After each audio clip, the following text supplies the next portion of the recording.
Hello ladies, gentlemen, and persons in between. My name is Tim Snowborn, and today we're here to talk about environmental stewardship on this episode of Serious Issues.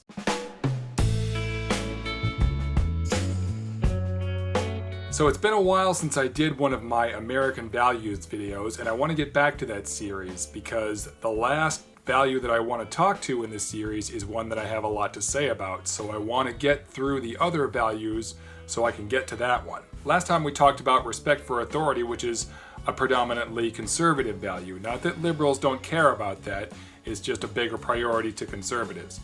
Today I want to talk about environmental stewardship, which is predominantly a liberal value. Liberals seem to care a lot more about environmental stewardship than conservatives do.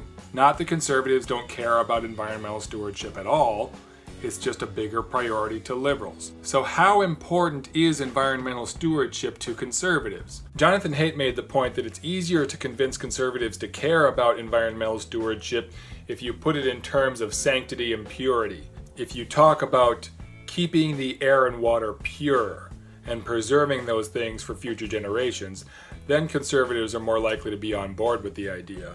I don't know why it would take so much convincing.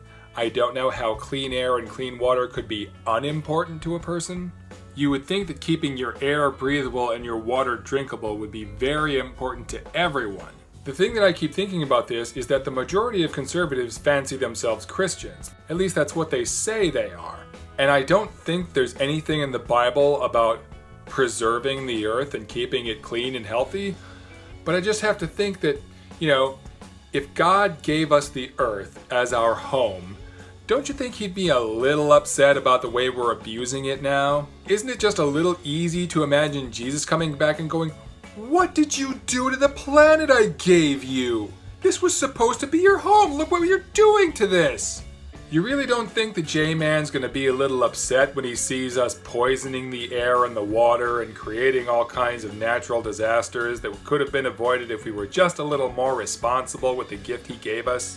Now, it's important to distinguish here between parties and ideologies. I think that environmental stewardship is a much bigger priority to conservatives than it is to Republicans. I believe a much bigger percentage of conservatives actually care about the environment than Republicans. Republicans don't give a fuck about the environment. Not anymore. I know it was a Republican who created the EPA, but look at their attitude toward the EPA now. Look at their attitude toward clean air and clean water these days. Look who's in charge of the EPA today.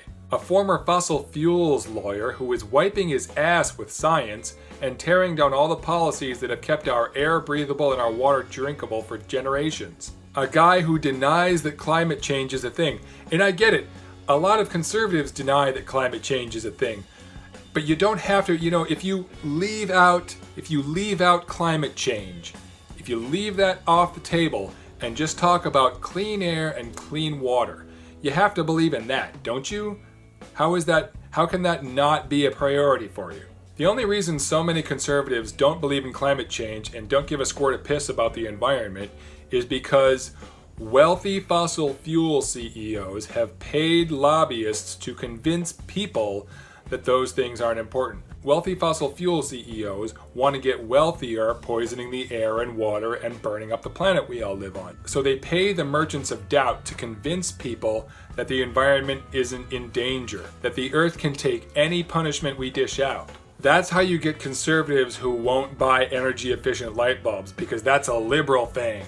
That's how you get conservatives who do coal rolling with their trucks. Have you seen this? These trucks that spew black smoke on purpose just to piss the liberals off. That's the only reason they do it. The only reason to have a coal rolling truck is to piss the liberals off, which seems pretty stupid because you're contributing to climate change and risking your home probably. How ironic would it be if most of these coal rollers lived in the southeast, in hurricane territory? I just picture one of them underneath the rubble that used to be their home going, "Worth it." And I get it, it's a two-party system. Conservatives may indeed support clean air and clean water, and even action on climate change, but the party they have to vote for doesn't support that shit. It's great to know that a goodly portion of conservatives agree that clean air and clean water are important, and even that we should do something about climate change. It's unfortunate that their party has no intention of doing that at all. It's also unfortunate that the environment is just one of the many things conservatives are willing to sacrifice to preserve guns, Bibles, and babies. So I think I'm going to leave this here. What do you guys think? Do you think the environment is important to conservatives? Do you think Jesus is going to be a little pissed about what we've done to the planet he gave us when he comes back? Because that's totally going to happen any day now. Thank you for joining me for this conversation. If you enjoyed it, please hit like. If this is your first time on my channel, I'd love to have you subscribe and join me for future conversations and check out my other videos for more. Good talk, everyone. Catch you later.